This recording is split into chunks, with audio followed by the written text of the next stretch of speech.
Okay, 3, 2, and 1. 5, 6, 7, 8. Welcome back to Fictionally Unstable, because real life's not dramatic enough. With your hosts, Jessica, Maciel, and Lauryn.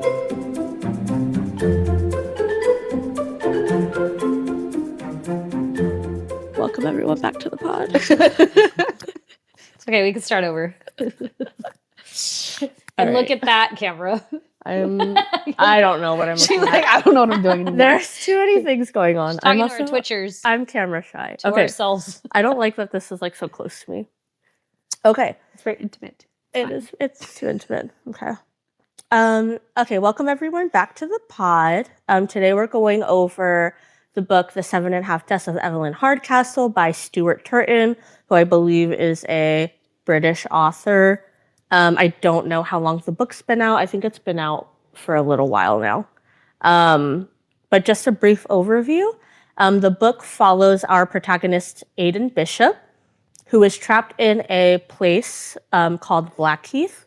He wakes up in the house of 8 different people on 8 different days and must solve the murder of a person named Evelyn Hardcastle to escape. I guess you would call it a mystery book, right? Definitely. Okay. It came out in 2018. 2018. Okay, so it's been out for a little while. It does have pretty good ratings and reviews, at least what I've seen on Amazon. It does. And I think it was on like a top sellers list at some point or for a while. Just want to start off with our ratings of the book. So we rate books out of 5. And so I just want to... We need to add a small disclaimer. Yeah. I didn't read the book, so I don't have a rating. I also didn't read the book. We have ratings. We should still have ratings-ish. Maciel and I did not finish this book. I Jess will did. give my rating based off of our Spark Notes, meaning Jess is our Okay, Spark so Notes. do we want to rate it at the end? Then? Yeah. Okay, let's rate it at the end then. Because I will be surprised by the end. Okay. Of whatever is happening. Okay. So we'll give our ratings at the end instead, because, anyway, just because they didn't finish it, and I'm the one that finished ill-prepared. it. And even then, I finished it, and I still don't remember what happened. This is actually my first mystery book I've ever read, so... So I don't know if this was a great experience for you. This was a confusing experience for me. So yeah. One big mystery. One All big around, mystery yeah. all around. I'll start off by going over characters because there's a lot of fucking characters in this book. And I'm just going to kind of give a brief description or a brief summary of who they are. At least people who I think are most important to the story. And then anyone else we talk about will just, say their what they do in the book. But our main character is Aidan Bishop. He's the protagonist, so he's the one that's hopping body to body to body. Body, yaddy, yaddy. Body, yaddy, yaddy. To try to figure out the murder. Yeah. Okay. The 7.5 Deaths of Evelyn Hardcastle. Hence the title. Okay. Then we have Anna, who is a girl who is trapped in Blackheath and also becomes, the main helper to Aidan. Just FYI. Okay. So Anna is a real person, apparently. Anna is a real She's person. a real person. Another significant person is the plague doctor. The plague doctor, they call him that because he dresses in literally that plague doctor outfit with the bird mask with the beak and the cloak and all that stuff. But he oversees the events of Blackheath. He's kind of like a guide for Aidan and a little bit of a rule setter. He's definitely not the topmost person in charge of whatever's happening, but he somewhat plays a role in Blackheath and what happens there. Then you have someone the front man. And pretty much all I got from the front man is that he's a person trying to find which house Aidan is in and kill him. Isn't he the footman? Frontman is from Squid Games. The footman is correct, yeah. Sorry, the footman is the person trying to find which house Aidan is in and kill him, essentially, I guess. Yeah. So I think he's trying to speed things along for Aiden and make it so that he doesn't succeed. Yeah. Because it the seems like longer he's that trying- Aiden has in these hosts, the better, because the more information he can gather. So the footman's trying to kill his host.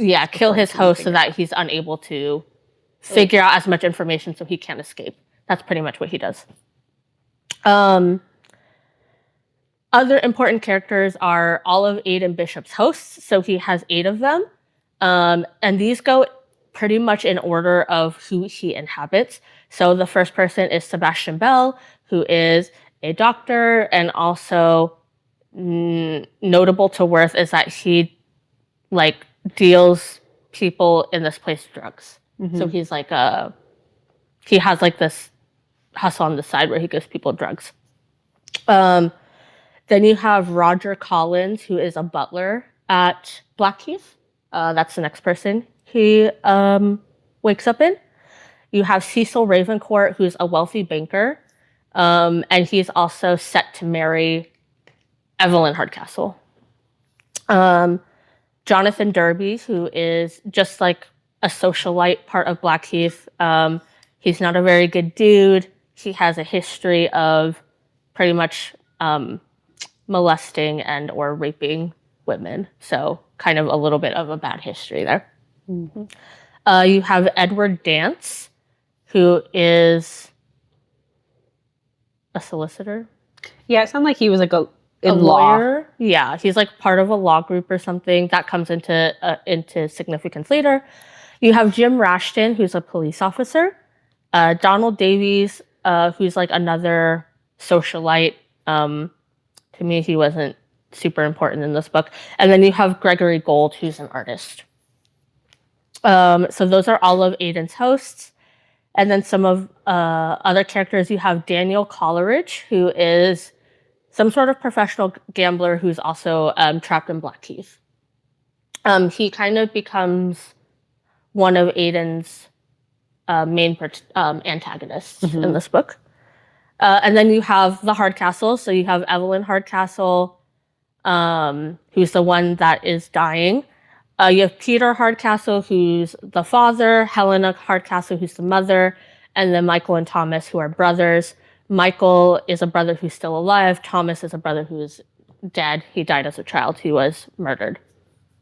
You have 2 maids that are somewhat significant, Lucy Harper and Madeline Obert. And then other notable characters, Ted Stanwin, who is a groundskeeper at Blackheath. Charlie Carver, who is Thomas Hardcastle, the little boy's killer.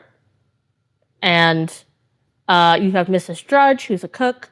Dr. Dickey, who kind of, I guess, is he's a good doctor to everyone there, right? Yeah, I guess he's acquaintance, or I don't know if he works with Sebastian Bell, but they're both doctors, I guess. I think they're in the drug dealing business together in some sort. Charles Cunningham, who is Cecil Ravencourt's valet, I guess errand boy, I guess call him. And then Millicent Derby, who is Jonathan Derby's mother. So those are most of the characters. That was a lot. But the main ones are going to be the ones we're focusing on in the first half. So Aiden, Anna, Plague Doctor, and all of his hosts. And Daniel, I guess. A lot of characters. A lot of characters. But just a quick overview of who they are. I guess any... Sorry, I'm posting on the story. I forgot. Are you trying to get I was trying to get the link. I got the link. Oh, okay. You do it then, girl. I'm over here struggling. I'm sorry. What was your question? Well, I was going to say any first thoughts on our characters. That's fucking a lot. As someone who didn't get through all of the book, I don't know if you know all the characters. I don't know all the characters, but I do know the first few within the first 30 chapters. Okay. I don't know how far along that is. So just a recap of chapters 1 through 10. A man awakes in the woods with no memory of who he is. He learns he is inhabiting Dr. Sebastian Bell's body. He's told Evelyn Hardcastle will be murdered that night at 11 p.m. and his job is to solve her murder.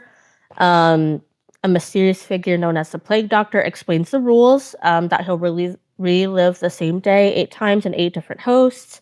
If he solves the murders, he can escape. If he fails, his memory resets and the cycle begins again. And then he starts to witness suspicious behaviors among guests and staff at Blackheath, and just like the overall decaying estate of the Hardcastles. There's a lot of secrets, betrayals, and hidden motives among every guest. Okay. Thoughts on the first 10 chapters? So listening to it, Who's the realistically- murderer? I'm just kidding. Yeah, listening much. to it, I was like, what the fuck is going on? Like, Yeah. I was that's so just the confused. reality. I'm like, there's so much going on. I don't get it. But when I had the idea before the plague doctor or the plague, whatever the fuck, tells him of the rules, like you're basically in a game, essentially. Why is this a game? Who knows? Sorry, my knee is hurting. That after, so the whole thing of him being in Sebastian's body, I was like, okay, something's weird going on because he doesn't know who he is. He has this foggy memory and whatever. And then he wakes up in the butler's body. I was like, all right, so this guy's going to continuously wake up in somebody else's body. He needs to, and then when they said that there's going to be a murder and you need to figure it out, I'm like, well, clearly Evelyn's going to die. Obviously. Right. Or why did they fucking title the book that? But I'm like, maybe he's able to get out of this cycle. So when he gets to explain the rules, maybe he's able to get out of this cycle because he figures out who kills her by the 7th death, if that makes sense. Like right before she's about to die. This is the initial thoughts. Before the 8th time is when he figures it out, and then, you know, like game over, like you win. Right. But obviously I didn't read the book, so I don't know what happens, so I will be surprised at the end. That's what the title suggests. Yeah. Right? Like, why is it 7.5? Well, the original says 7, but then mine says 7.5. I noticed that when you were sitting over there. Yeah, so this is, I think the bottom one is the UK version. And then when they adapted it and printed it out in the US, it's 7.5.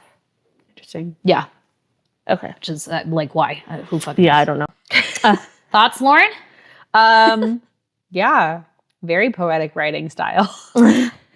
Super descriptive. Quite too much academic for me. Quite too much academic. But yeah. Yeah. What were your thoughts? The first 10 chapters. I was like, what the fuck am I reading? I don't understand what's happening. And we'll get into this later, but it didn't really start to like get good for me until like chapter 30 something. It was, maybe? yeah. There was one specific chapter I remember, I think it was like 34, 35, where I was invested in the whole chapter and I wasn't like the whole time. Yeah. I was just kind of like, well, I have to read. I have to keep reading to get to like the good parts, I guess. But this entire time I was like, I don't know what's going on. I was like, I'll recap later. But. So really quick, just because I will start forgetting. Okay, Sebastian, they say that he's a doctor, but he's a drug dealer. Correct or not correct? He's a doctor. I think he's a doctor. I was under the impression that they call him doctor because he supplies drugs. The drugs. Maybe he's just I think Dr. Dickey maybe supplies the drugs and then he distributes because them. When Aiden is in him as a host inside of him as a host, he like at first he's like, oh, I'm a doctor, like he like feels kind of like prestigious in a way, but then when he finds out that he's a drug dealer, he's disappointed because he's like, oh, I thought this guy had like integrity, but he doesn't. Okay, scratch my previous character description. Sebastian Bell is not a doctor. We're figuring it out. We're figuring it out as we go. It's a mystery, guys. Welcome to October. I'm pretty sure Dr. Dickey supplies the drugs and he distributes them, but maybe he thought he was a doctor because he had a bunch of pill bottles and stuff like that. But then he finds out later. Yeah, I think. So we have Sebastian. We have Anna is still the mystery girl. We don't know what we don't know who she is or what she is. We have the butler, who is the butler of the Hardcastles, essentially. The main guy. I mean, the main help. The one that Mr. Lord Hardcastle is fond of, apparently. Then we have Evelyn Hardcastle. Now we know that she's the eldest of the Hardcastles, potentially. Yeah. Okay. Sent away and finally brought back for this specific reunion. Hello, and they're trying to kill you. She befriends Sebastian. Yes. Yeah. And then there was a few other people that got introduced. And Ted Stanwin. Yeah, who is he again? He's the groundskeeper. So he used to be way lower in the Hardcastle's employee, but he worked his way up or something like that. Yeah, which we find out later it's because he's a blackmailer. Yes. Yeah, he's a blackmailer? I think so, yeah. And then we have Charlie Carver, who is the killer of Thomas Hardcastle, who is the youngest of the Hardcastles, I think. No, he might have been the middle child. Anyway, he died young. But he's dead. But didn't... Oh, wait, and then Charlie is the artist. No, Gregory Gold is the artist. Thank you. Gregory Gold's the artist. Who beats the butler. Okay. Yes. And then... And is hung up in the room. Yes. Who is the third body he wakes up in?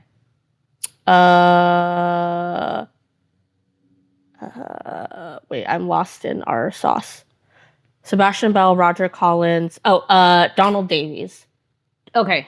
And Donald Davies is... Who? He's just a guy trying to escape. Oh, okay. He's just a socialite. And then he's trying to escape. When Aiden is in his body, he's trying to escape, but he doesn't get anywhere. So, alluding to the fact that he can't leave. Okay. And then he ends up finding the plague doctor when he runs out of gas, and then I believe he passes out on the road. And the plague doctor, is this a real person, or is this a... This is a real person. Okay. Okay. So everybody can Which see I don't him. know if we know that yet in this book, at this point in the chapter, but you'll find out later that he's a real person. Gotcha. Okay, so everybody can see this fucking guy with the bird mask walking around. Yes. I think he just keeps himself hidden. Okay. Yes. Last question I have. Who is Coleridge again? Daniel Coleridge, he's the gambler which we don't know. He doesn't know this yet, but he's also one of the people trapped in Blackheath, I guess. Playing the game. Playing the game. Right. We don't... So at this point, as he mentioned, the plague doctor, that there's two other people. So there's 3 game people. Game players. Yes. We only know of one, which is the... Aiden.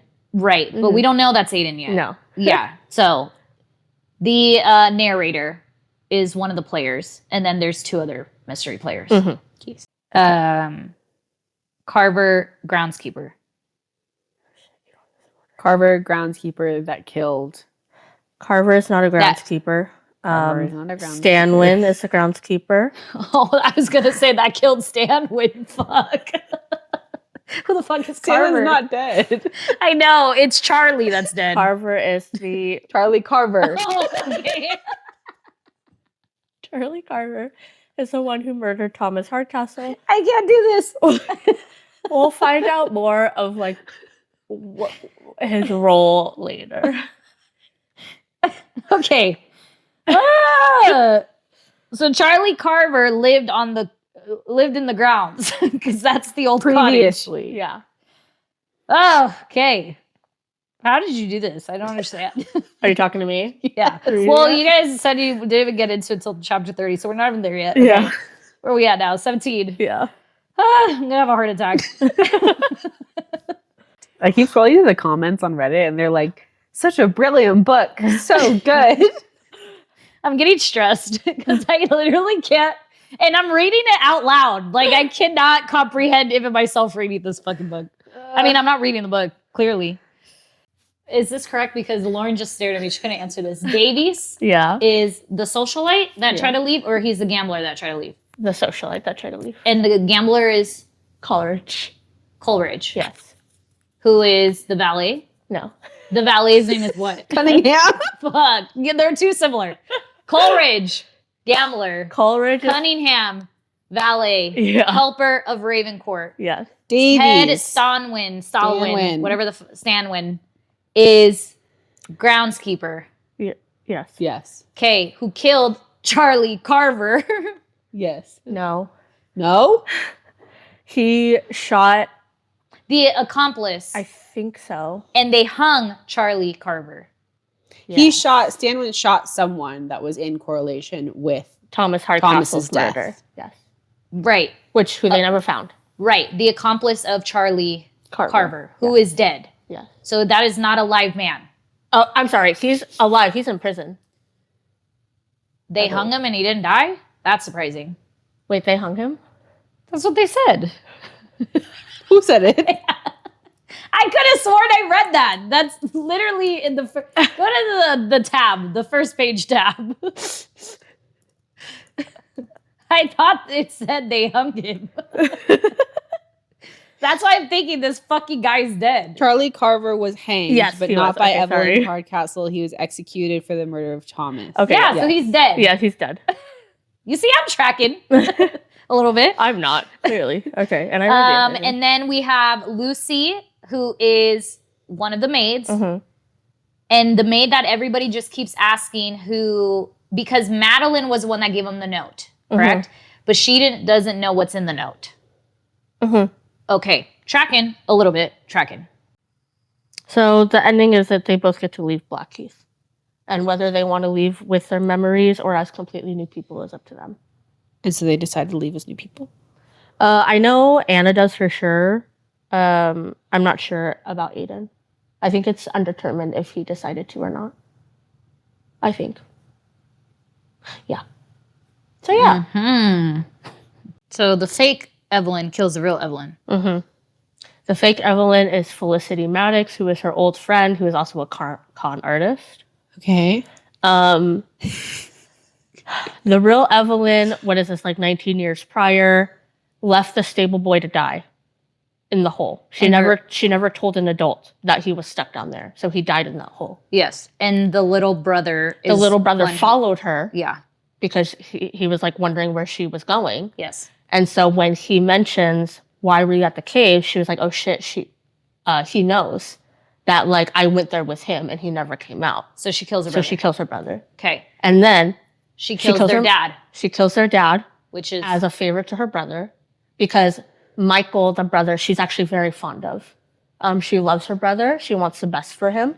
So, she wants him to get some sort of inheritance. There's that.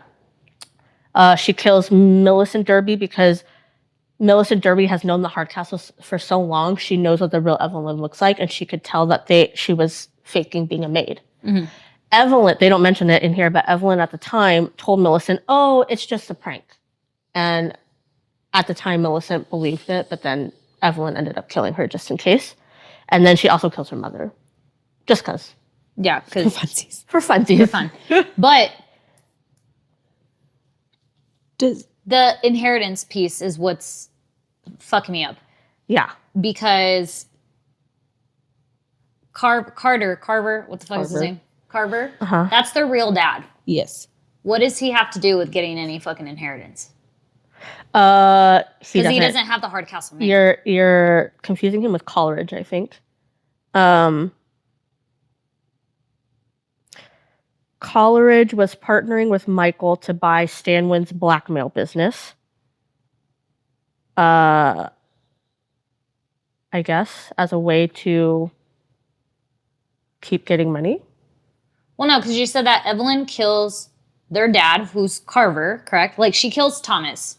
And the whole reason why, or no, never mind. She didn't kill Carver. They hung him. Yeah. Because they thought he killed Thomas. So, yeah. So, Evelyn killed Thomas. Mm-hmm. When her mother, Helena, and Charlie Carver came to the lake, she made up a lie saying that it was Thomas's own fault. It was an accident. And she was trying to get the knife away from him. Yes. And the killing was essentially an accident. Okay. But Charlie took the blame. Charlie Carver took the blame. Yes. Because she didn't want her to get in trouble. Okay. Yeah. So that's kind of how Evelyn didn't necessarily kill him, but Charlie took the blame as a way to prove his love or something to the children. Yeah. Yeah. Yes. But so what I'm getting confused about is what is she doing for Michael? Because she's so fond of him? Somehow she's making sure that he's left with money. That's all you need to know. Okay. Yeah. And somehow Daniel Coleridge played a role in that. Okay. The gambler. Okay. So she killed her father so that the next person in line to inherit everything is Michael. The brother. Mm-hmm. Yeah. Okay. But, sorry, this is where my butt keeps coming in. The inheritance, isn't it on the Hardcastle name? Do you get what I'm trying to say? Mm-mm. It's not. It's on... Oh, well, whether Charlie Carver is the real father or not, nobody knows this, really. Yeah. Ted Stanwin is dead, and I think he was the only one that knew. Okay.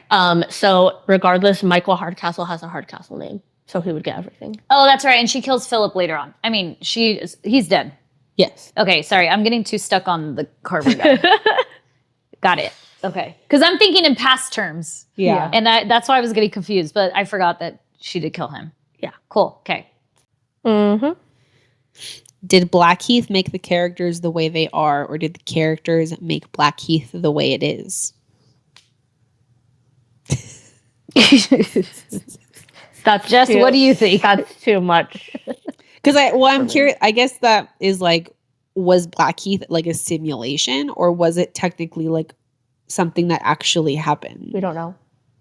Yeah, this person says, that's a really good question, especially since we have the simulation Blackheath and the real life Blackheath.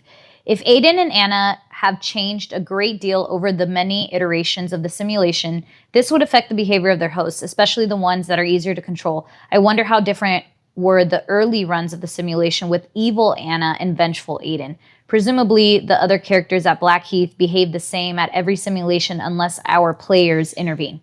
I'd guess that Blackheath and its characters remain largely the same, and the only ones who really change are the players like Aiden and Anna. In real life, Blackheath, as a mess of self-interest and family betrayal, was probably an environment that encouraged immorality, a nest of vipers. So it produces remorseless murders like Evelyn and Michael, and blackmailers like Stanwin and the Hardcastle parents.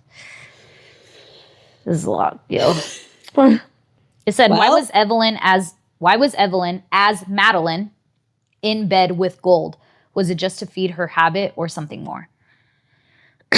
And someone said the obvious answer is that the PD had said all of the hosts that Aiden inhabits have something to do with Evelyn's death. Gold and Evelyn were together romantically, or at least physically, so Gold was a character who was the closest to her most vulnerable state, asleep, etc., and likely spent a lot of his time with the real Evelyn. However, an interesting part of their relationship is how fitting their characters are together. The chapters given with Gold as Aiden's host convey to me that he is an emotionally unstable person. For example, see the sentimental nature descriptions given in chapter 54, and also how easy it was to lose his temper in chapter 56 when he beat up the butler. His emotional instability means it's somewhat makes sense for Gold to have a partner who is a scheming murderer. Okay. So potentially Gold's underlying personality is that he is a violent person. Yeah. Yeah. Okay. Okay, well, Jess, were you satisfied with the ending? Or unsatisfied as you read the book?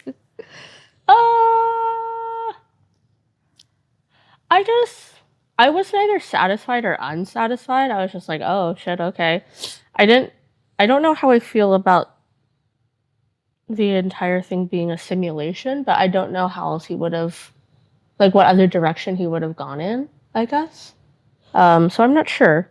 But I think it had a good amount of twists that kept, like towards the end, that kept you wondering like, oh shit, now we're like uncovering more and more murders. And it starts to become more apparent that Evelyn is like the murderer. Yeah. So is the title called 7.5 Deaths because that's the amount of people she killed? No, I think that's how many he gets through 7.5 hosts. Oh, he technically leaves as Gold, so it's not 8 deaths. Mm. Yeah. Mm-hmm. I think that's what that means. Yeah. That's the only thing I can make was the footman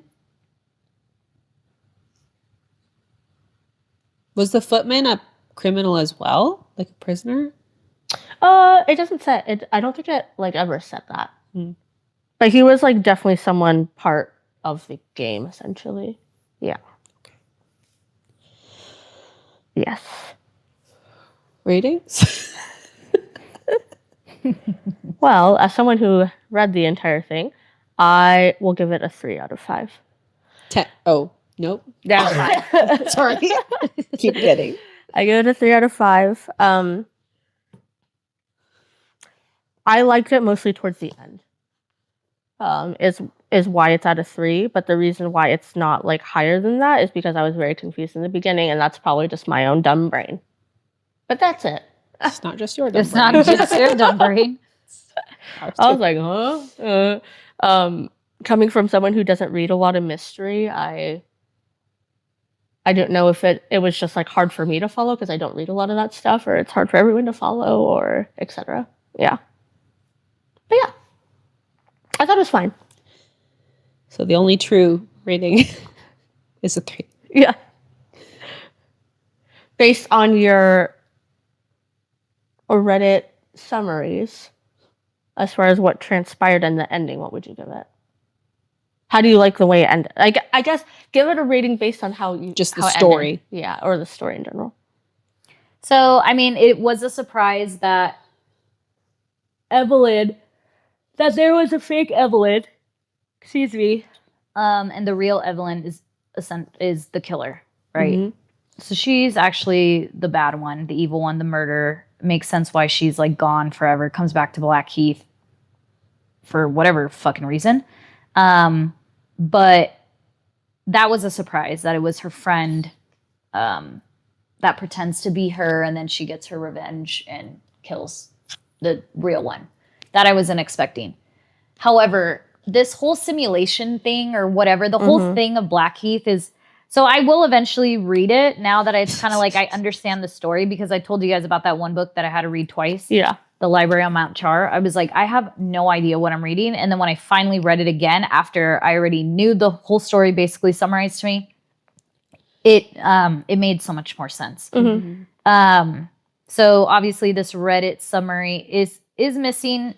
details. Is missing important details, but I mean, I'm able to follow along, essentially. The generalized idea of what happens. So maybe this whole, what is the place called again? Blackheath. Thank you. I wanted to say Heathcliff. That's something completely different. But Blackheath will probably make a little bit more sense to me. Yeah, I do think the story is creative, and like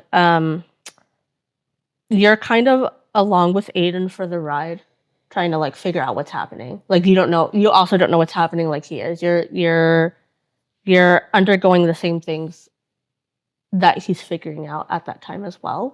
So I guess that's kind of interesting. Yeah. But yeah. Which of Aiden's hosts did you find the most fascinating or entertaining? I think I found Dance's the most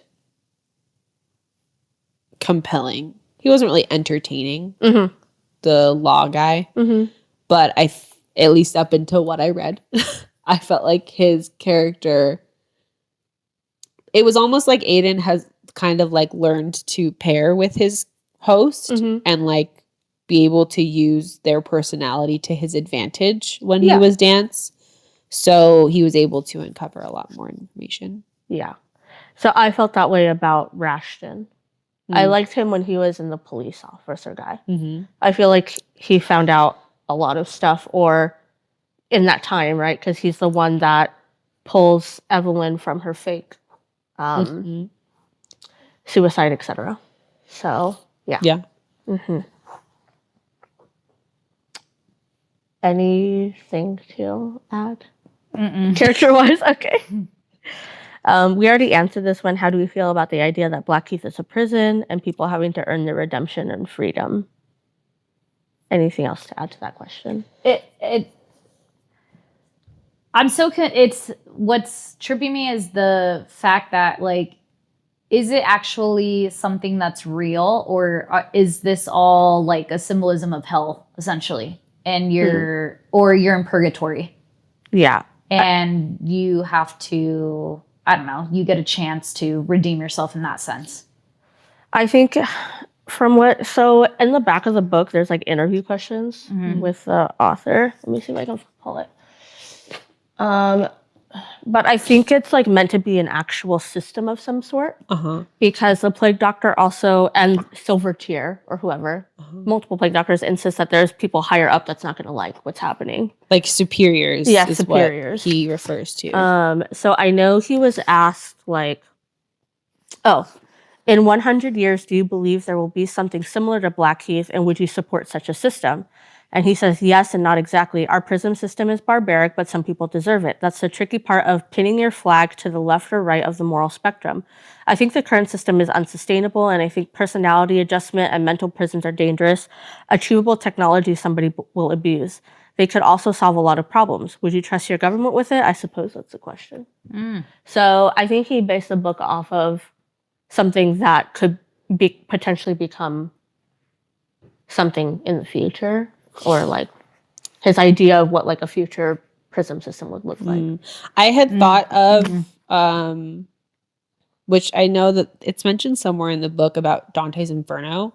I don't know if you've read that in school. Yeah. But like I think is it 8 levels of hell? I think it's 9 levels of hell. I had thought that when we started reading it, because all the hosts were very different, I thought that they were supposed to kind of represent the levels of hell, because like Ravencourt was like grotesque, and like, I don't know, the way he was describing him was like very, it could be gluttony. Yeah, and then like lust. Derby's like lust. Yeah.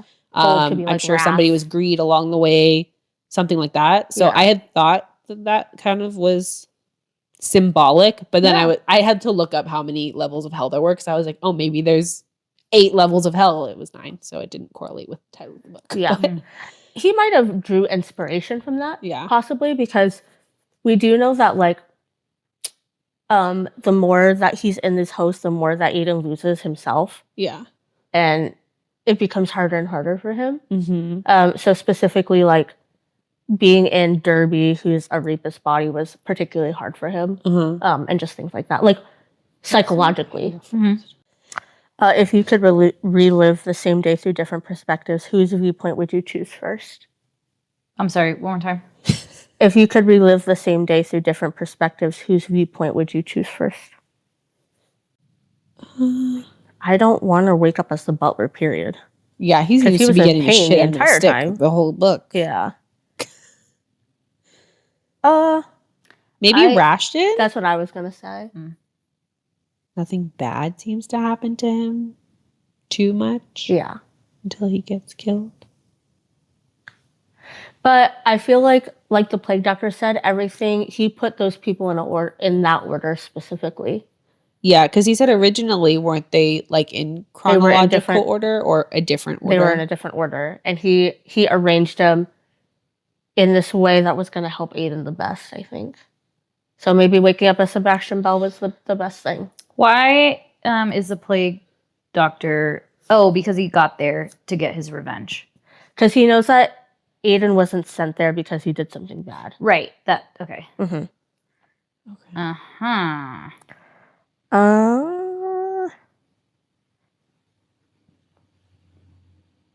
At what point did you think you knew who killed Evelyn? Never. Not one time. Never. Well, when they told me. I did suspect Michael Hardcastle at some point. I don't remember when. Oh, I did too. Yeah. This was right before he says he wants to go kill his sister for whatever reasons. I was like, I feel like the brother's going to kill her. Yeah. Or try to kill her. Right. Which he never does, but he tries. I never suspected Helena. I feel like she was too obvious of a person to suspect with her not being around. I was like, there's something more. I never suspected her to be dead.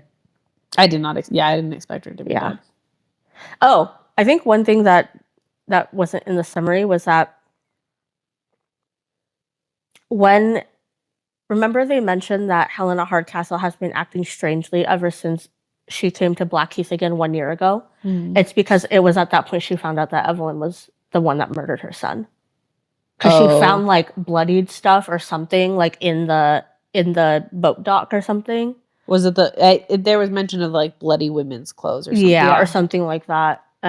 So she's known since 1 year prior. Oh, but she was keeping it like a secret, obviously. Yeah. So bringing everyone back here, I guess, was like supposed to be some sort of plan for Helena to expose her or something. Yeah. Yep. Okay. But then what was the whole plan of her trying to get her married off to Ravencourt? That might have been the plan. Essentially to like embarrass her and have her live a life she doesn't want. Versus being free. Yeah. That might have been the plan versus like murdering her daughter or something. But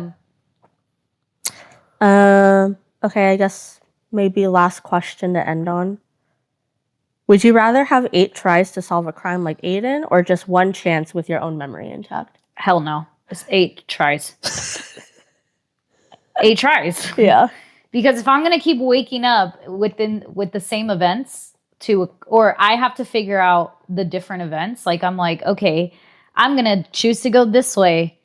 And then obviously nothing happens. So then I'm like, okay, what's the next direction? Like you always start at the same starting point. So yeah, you never get a different perspective. I'd rather fucking jump to the other perspective. Well, plus if you only have 1 chance with your own memory intact, your memory doesn't help you if you only have 1 chance. Yeah, and if you're not smart enough like him to leave notes. Yeah, I guess maybe I would be that smart. If you don't have like a detective brain to like start figuring things out. Yeah. Now, do you think you would be strong-willed or strong-minded enough to keep your host from consuming you? What? Sorry. Like, do you think you're strong-willed or strong-minded enough to prevent your host from consuming your personality, I guess? Or like your being? To prevent your host from taking over? I think so. I would like to think so, but honestly, I don't even know. I think so. Or at least like use their urges or personalities to your advantage. Okay.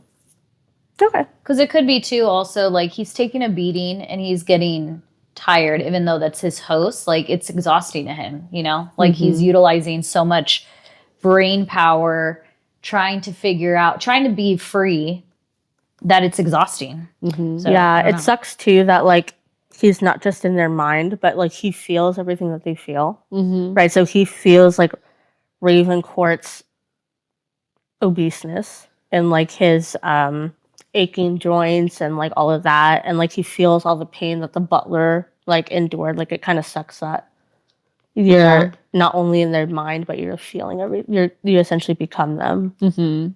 Yeah. Gross. But yeah, I think I'd rather have 8 tries. Hopefully I'd be smart enough to like leave myself clues. Yeah. Oh shit, sorry. No, someone thinks that the 7.5 murders of Evelyn are the deaths that she owned or was responsible for. That's what somebody else thinks. So it's Keith, Thomas, Helena, Peter, Michael, Millicent, Felicity, and essentially herself. They say herself being the half because she says that she never used her name again, effectively killing herself. Or it could perhaps be the fact that Felicity died but was revived. Well, maybe it has dual meaning. Yeah. Maybe it has a double meaning. Yeah. All right. Anything else to add before we end this episode? And it'll probably be a very chaotic episode to edit. That's okay. I'm assuming we're not putting all... Mind you, there's another hour and some on top of that. Pretty much 3 hours of basically. Content. Yeah, but there's like 4 times you guys got up to go to the bathroom, so that's going to cut some time back. If you read 7.5 Deaths of Evelyn Hardcastle, let us know what you think. Are you a mystery buff? Do you like mystery books? And leave us a like, a comment, subscribe if you're interested in more content, and then you can follow us on TikTok and Instagram at Fictionally Unstable Pod to see more reels and other things that we do. And yeah, follow us on twitch.tv if you are one of those people that like to watch live streams, because eventually we will start doing live reads. Yes, we will add that link to our bio on social media. Sorry, Stuart Turton, for this review. Our apologies. Forgive us. Our brains may not be big enough to comprehend your writing and your intention. The last thing I want to say is somebody mentioned that this book reminds them of Agatha Christie's And Then There Were None. And I was like, no, I followed that one very well. I was like, okay, nope. All right. Well, until then, embrace the instability and we'll see you in the next one.